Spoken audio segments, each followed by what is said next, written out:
Everybody loves Tangled. Tangled is a film that is loved by people who don't like the newer Disney princess films and by people who don't like the older Disney princess films. And everybody loves Rapunzel. Rapunzel became the archetype for other Disney princesses to copy off of since then.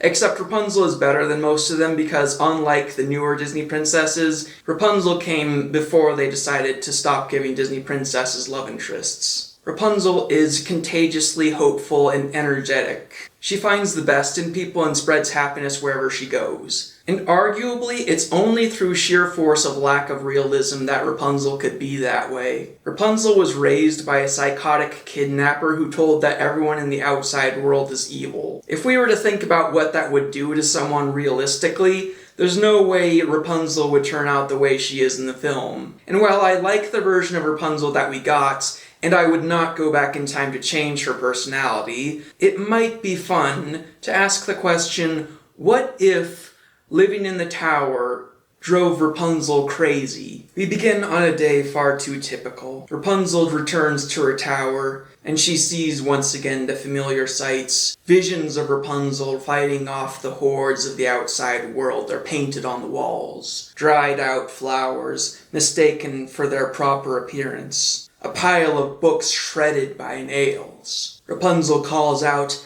"Mother, come see, come see." She sees her mother come to her, asking, "What is it, my child?" "Pretty things I have found in the forest. This necklace I found around the neck of a ruffian. It must have been a ruffian. You said that all the outside world is a ruffian, right, Mother?" "Yes, of course it must have been a ruffian who you took that from. Very good, Rapunzel." Why Gothel is being nice to Rapunzel makes sense in a minute. Rapunzel asks Gothel, "Can we go to see the lights?" But Gothel tells her, "I don't know the way to the lights. At least not a way that'll safely get us around all those ruffians." Oh. Just like in the original timeline, Eugene climbs to the top of the tower, runs in and slams the window shut. At first he's alarmed by his surroundings that appear to be ransacked. But then he thinks it's safe, because a place this disheveled must be abandoned, right? He feels a sharp pain on the back of his head and everything goes black. Then he awakens in the chair. He's tied up by hair that has stains and frizzles, and flecks of shattered wood. Eugene almost calls out, but his throat freezes at the sound of that dreadful voice. "You will take us to the lights. You will take us to the lights." And out of the darkness crawls Rapunzel. Her dress is sloppily patchworked together from stolen dresses. She wears muddied and bloodied jewelry in the wrong places, such as earrings on her sleeves, and necklaces tied together to make a belt. Her eyes are fierce and twitching, upset with Eugene for not replying to her. So she repeats again, "You will take us to the lights." "What lights?" Eugene says in horror. "Everywhere. There are lights in the sky, stars that go up, up, up. You will take us to see them. Do you know where the lights are?" "Yeah, I know where the lights are, but well, why do you need a guide? You look like you're a strong, capable person. You can go there yourself, can't you?" "You do know where the lights are. Rapunzel doesn't know where the lights are. You must take us to the lights." "Well, I would love to show you the way to the lights, but the kingdom and I aren't exactly simpatico at the moment, so you'll just have to find a different person." "You know where the lights are, but you won't take us?" Rapunzel rummages through Eugene's hair as if looking for something. "The way to the lights is in there somewhere." She dashes away and comes back with a kitchen knife and a fork. "The way to the lights is in the brains. Rapunzel will eat the brains, and then Rapunzel will know where the way to the lights." Wait. When I said not simpatico, what I meant was not unfamiliar with each other.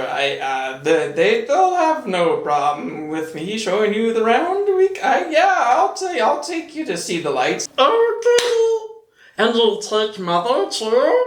Eugene deflates at the thought of there being two of these crazies. He looks in the direction that Rapunzel is gesturing, wondering what kind of freak Rapunzel has for a mother, but there's no one there. Mother wants to see the lights too, don't you, Mother? Yes, she does. Yeah. You and your mother, both of you, can see the lights. With me, yeah. Eugene and Rapunzel exit the tower, and just as Rapunzel always had when going out on hunting missions, she holds her frying pan defensively. Ruffians could be anywhere. Eugene gets an idea. Rapunzel will attack ruffians, and he knows where to find a lot of ruffians. Eugene brings her to the Snuggly Duckling, and when they enter, Rapunzel threatens everyone to stay back as she walks to their table. It's not long before they recognize Eugene and start fighting over who gets the bounty. And seeing her tour guide snatched away from her, Rapunzel goes berserk. She ties some of her hair around her frying pan and flings it around, smacking dozens of ruffians. When they get too close, she bites and scratches. She zooms around them and rushes the unprepared victims and smashes their skulls in. She grabs the weapons of her opponents and either wields them as intended or throws them away as disposable. She can always get more from these people. In time, they relent and throw Eugene into the corner, telling Rapunzel to get back. So Eugene and Rapunzel stay in the corner as she threatens to eat anyone who comes near. And then the guards arrive. They had been sought out not only to collect the bounty from Eugene's capture, but also to save them from Rapunzel's rampage. Rapunzel attacks the guards, but their armor keeps them alive long enough for Rapunzel to finally get tired out. They tie up Rapunzel and Eugene and go on their way. As they ride, the guards start talking to each other, asking what kind of freak Rapunzel is.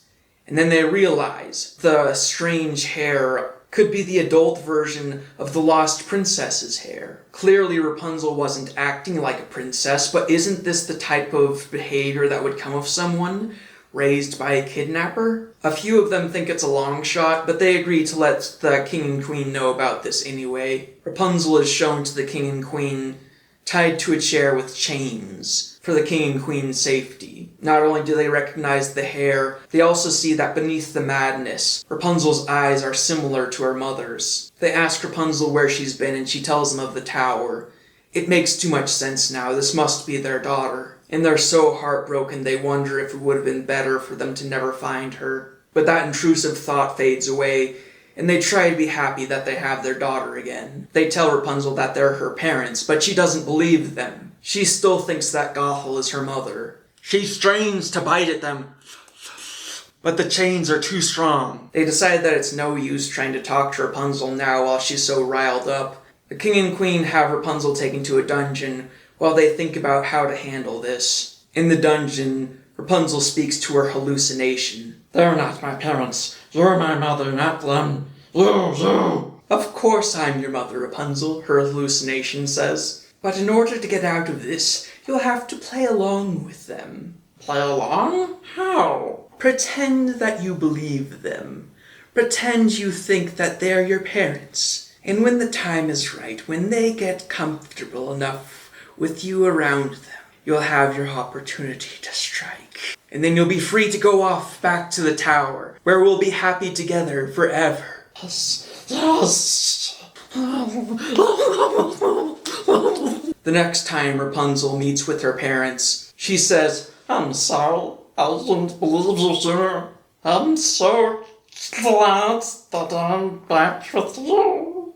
They believe her instantly. They have her untied from her chains, but they still keep guards nearby. They arrange for Rapunzel to share a meal with them. Cleverly, they don't give Rapunzel any sharp utensils. During the meal, she tells her parents about what she's been doing in the tower, and they're disgusted by her tales of collecting dead spiders, shredding the pages of books too difficult to read, and stealing from travelers. The time comes for the floating lights to be observed. Rapunzel and her parents go out to the balcony to watch the lanterns rise. Rapunzel gets an idea to push her parents off of the balcony.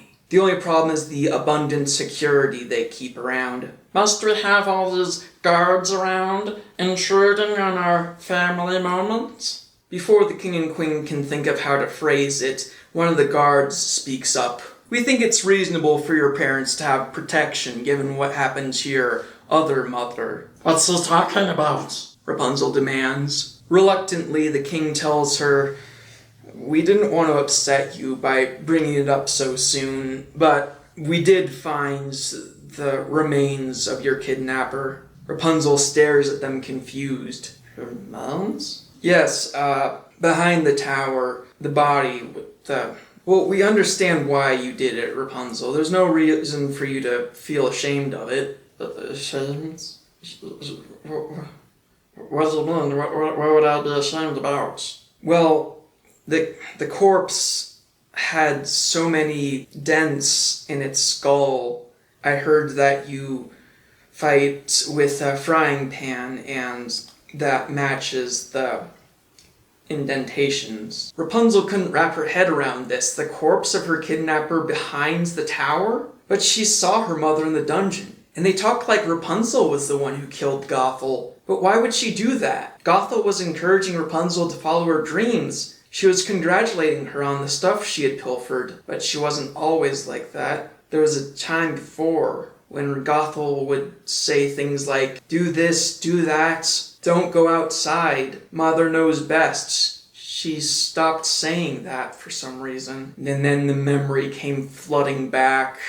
One day Rapunzel had had enough, and she had bludgeoned her mother to death with a frying pan. A few moments after the fact, she had regretted it. She put the body on the side of the tower opposite her window, so she wouldn't see it as she entered and exited. She convinced herself that she still had a mother, that she didn't kill her mother. Not only that, she convinced herself that she had a mother who loved her. That's what she's been talking to ever since then. Rapunzel clutches her head and screams miserably, wailing loud enough for hundreds outside to hear. She wouldn't remember what would happen after that. She would just remember screaming as she thought about what she had done and the life she had been living. A year after that night, Rapunzel sat at the dinner table, flicking around the pieces of her pre-cut food, her appetite eluding her. For a few seconds, she wonders if they'll ever give her proper utensils instead of cutting it for her. But that question is snuffed out by another question. Does she deserve to have utensils? She raises her head to face her parents and asks, with a voice that had been trained by months of therapy, why wasn't I executed? They look at each other as if asking how to approach that question. Then the queen asks, why would we execute you? Then Rapunzel says, you executed Flynn Rider because he was a thief. I stole things too, but you never executed me. That was different, the king cuts in. You were a victim of Gothel, don't forget about that. Don't forget about that, as if she could ever. No one had asked Flynn Rider if he was a victim of anyone. Rapunzel got off scot-free. She happened to be related to the people who make the rules. She had probably done worse things than Flynn Rider had ever done, but she was alive and Flynn was dead. Rapunzel can't see herself as a worthy heir to the throne, and she can't believe her parents when they tell her she's worthy. After all, they were the ones that let her get away with all her crimes just because they were related. Rapunzel dedicates herself to making up for the crimes she's committed, fighting enemies of the kingdom, using her crazed and feral fighting instincts, the only good leftovers from her previous life. When the time came for Rapunzel to inherit the throne, the first thing she did was abdicate it to someone else, someone with a better head on their shoulders, as she continued to fight, in the name of protecting those she had previously stolen from, and making up for failing to save the man that had brought her back to her parents. So, what did we learn from all this? Must have learned something. Oh, okay, here's what it is. We learned that this is what could have happened to Rapunzel, but the Rapunzel in canon is a reminder that even if you've been through something that could turn you into a deranged maniac, that doesn't mean it has to turn you into deranged maniac. You could be a delightful ray of sunshine like the canon Rapunzel, even if you've been through something that could turn you into this deranged version of Rapunzel. And arguably, it's only through sheer force of lack of realism that Rapunzel could be that way. If we were to think about what that would do to someone realistically, there's no way Rapunzel would turn out the way she is in the film. I was wrong! I was horribly wrong! Well, that was easily the darkest what if I've done with a Disney princess so far. If you liked this what if, I encourage you to check out my other Disney princess what ifs. what if Ariel rejected Ursula's deal, and what if the Beast could never be human again. It's not Disney princess related, but I have another what if called What If Zod Got to Earth Before Superman. It's nice to do another what if. I haven't been doing enough of them on this channel, honestly. I just kept getting sidetracked since my last what if. But I definitely should do more. So remember to like, comment, subscribe, ring the bell, and not be driven crazy.